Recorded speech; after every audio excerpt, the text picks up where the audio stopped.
പത്രോസിന്റെ ലേഖനം 2-ാം അധ്യായം 1 മുതലുള്ള വാക്യം വായിക്കുന്നു. എന്നാൽ കള്ളപ്രവാചകന്മാരും ജനത്തിന്റെ ഇടയിൽ ഉണ്ടായിരുന്നു. അങ്ങനെ നിങ്ങളുടെ ഇടയിലും ദുരുപദേഷ്ടാക്കന്മാർ ഉണ്ടാകും. അവർ നാശകരമായ മതഭേദങ്ങളെ നുഴയിച്ച് തങ്ങളെ വിലയ്ക്ക് വാങ്ങിയ നാഥനെ തള്ളിപ്പറഞ്ഞ് തങ്ങൾക്ക് തന്നെ ശീഘ്രനാശം വരുത്തും. അവരുടെ ദുഷ്കാമ പ്രവർത്തികളെ പലരും അനുകരിക്കും. അവർ നിമിത്തം സത്യമാർഗം ദുഷിക്കപ്പെടും. അവർ ദ്രവ്യാഗ്രഹത്തിൽ കൗശലവാക്ക് പറഞ്ഞ് നിങ്ങളെ വാണിഭം ആക്കും. അന്ത്യകാലത്ത് കള്ളപ്രവാചകന്മാരുടെ പ്രവാഹമുണ്ടാകും. ആത്മാവിന്റെ പ്രവാഹത്തെക്കാൾ അധികമായി കള്ളപ്രവാചകന്മാരുടെ പ്രവാഹമുണ്ടാകും. എന്താണെന്നറിയാമോ? അനേകം ആളുകളെ വഴിതെറ്റിച്ച് കളയുവാൻ. ഇന്ന് വിശുദ്ധിയിലും വേർപാടിലും ആരാധിക്കുന്നവർ പോലും ഇത്തരം കള്ളപ്രവാചകന്മാരുടെ പ്രവചനത്തിൽ തെറ്റി നരകത്തിലേക്ക് പോകുന്ന അവസ്ഥയിലേക്ക് അവർ കൊണ്ടുവന്ന് എത്തിക്കുവാനിടയായിത്തീരും. അവർ ചൂണ്ടിക്കാണിക്കുന്നത് സ്വർഗത്തിലേക്കുള്ള വഴിയല്ല, ഈ ലോകത്തിന്റെ ധനസമൃദ്ധിയിലേക്കാണ് ജനത്തെ വിരൽ ചൂണ്ടി ആ വഴിയിലൂടെയാണ് അവരെ നടത്തുന്നത്. ഏത് നിലവാരത്തിൽ ജീവിച്ചാലും ഇത്തരം പ്രവാചകന്മാർക്ക് അവരുടെ സമ്പത്തിന്റെ ഒരംശം പകുതിയോ കാൽഭാഗമോ കൊണ്ടുകൊടുത്താൽ മാത്രം മതി. അവർ പറയും നിങ്ങൾ അനുഗ്രഹിക്കപ്പെടുമെന്ന്.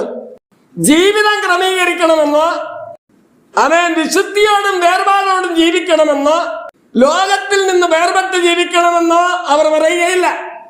ലോകം എങ്ങനെയാണോ ആയിരിക്കുന്നത് അതുപോലെ നിങ്ങൾ ആയാൽ കുഴപ്പമില്ല. കാരണം നിങ്ങൾ കൃപായുഗത്തിലാണ് ജീവിക്കുന്നത്. കൃപായുഗത്തിൽ ജീവിക്കുന്നവർ അല്പം മദ്യപിച്ചതുകൊണ്ട്, അല്പം പാപം പ്രവർത്തികൾ ചെയ്തതുകൊണ്ട് കൃപയിൽ അതെല്ലാം മറക്കപ്പെടുമെന്നാണ് ഇന്നത്തെ കള്ളപ്രവാചകന്മാരുടെ ഉപദേശം. അത്തരം ഉപദേശങ്ങൾ അവർ പറയുന്നത് കൊണ്ട് ജഡത്തിൽ ആശ്രയിച്ച് ഈ ലോകത്തിൻ്റെതായ സുഖങ്ങളിൽ പുളയുവാൻ ആഗ്രഹിക്കുന്നവർ ആ ഉപദേശത്തിന്റെ വെളിച്ചത്തിലേക്ക് ഈയാമ്പാറ്റകളെ പോലെ ഓടിച്ചെല്ലുകയാണ്. അത്തരം സുവിശേഷകരുടെ യോഗങ്ങളിൽ വലിയ കൂട്ടമാണുള്ളത്. അവരെ പ്രവിപ്പിക്കാൻ വേണ്ടി അവർ നിൽക്കുന്ന ഈ കള്ളപ്രവാചകന്മാർ നിൽക്കുന്ന സ്റ്റേജുകളിൽ സിനിമാറ്റിക് ഡാൻസ് നടക്കുന്നത് പോലെയുള്ള ലൈറ്റുകളെ പ്രകാശിപ്പിച്ച് ജനത്തെ പ്രത്യേകമായ ഒരു തലങ്ങളിൽ കൊണ്ടുവന്ന് എത്തിച്ചിട്ട് പിശാച് ആഗ്രഹിക്കുന്ന തലങ്ങളിൽ ജനത്തെ വലിച്ചു കൊണ്ടുവന്ന് ഒരു പ്രത്യേകമായ തരത്തിൽ അവരെ ബന്ധിക്കുകയാണ്. ഇത് ജനം അറിയാതെ പോകുകയാണ്. അന്ത്യകാലത്തിന്റെ പ്രത്യേകതയാണിത്. ഇന്നത്തെ ഇവിടെ വചനം പത്രോസ് പറയുന്നത് അവർ നിമിത്തം അവരുടെ ദുഷ്കാമ പ്രവർത്തികളെ പലരും അനുകരിക്കും. അവർ നിമിത്തം സത്യമാർഗം ദുഷിക്കപ്പെടും. അവർ ദ്രവ്യാഗ്രഹത്തിൽ കൗശലവാക്ക് പറഞ്ഞ് നിങ്ങളെ വാണിഭമാക്കും.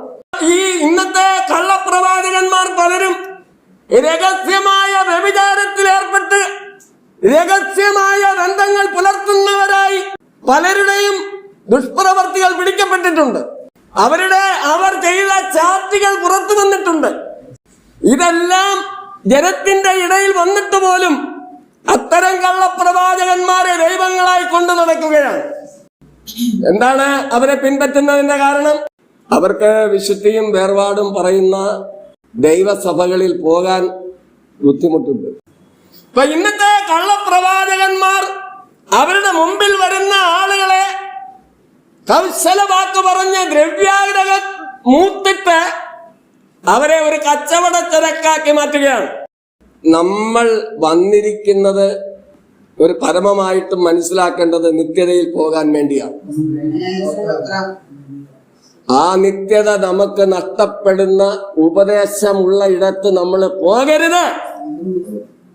നമ്മളെ കറക്റ്റ് ചെയ്യുന്ന ഇന്നതുപോലെ നടക്കണം, ഇന്നതുപോലെ നീ ആയിരിക്കണമെന്ന വേദപുസ്തകപരമായി പ്രസംഗിക്കുന്ന ഇടത്ത് നാം പോയി ദൈവത്തെ ആരാധിക്കണം. ഈ ലോകത്തിന് അനുരൂപരാകരുതെന്ന് പറഞ്ഞാൽ എന്താണ് അതിന്റെ അർത്ഥം? ഈ ലോകത്തിന് നിങ്ങൾ അനുരൂപരാകരുതെന്ന് പറയുമ്പോൾ ലോകപരമായിട്ടുള്ള ജാതികളെ പോലെയുള്ള അല്ലെങ്കിൽ ലോകപരമായിട്ടുള്ള എന്താണോ അതുപോലെ നമ്മളാകരുത്. ലോകക്കാരിൽ നിന്ന് വ്യത്യസ്തരായിരിക്കണം നമ്മൾ. അതാണ് ദൈവത്തിന്റെ പരിശുദ്ധാത്മാവ് നമ്മളെ കുറിച്ച് ആഗ്രഹിക്കുന്നത്. സ്തോത്രം.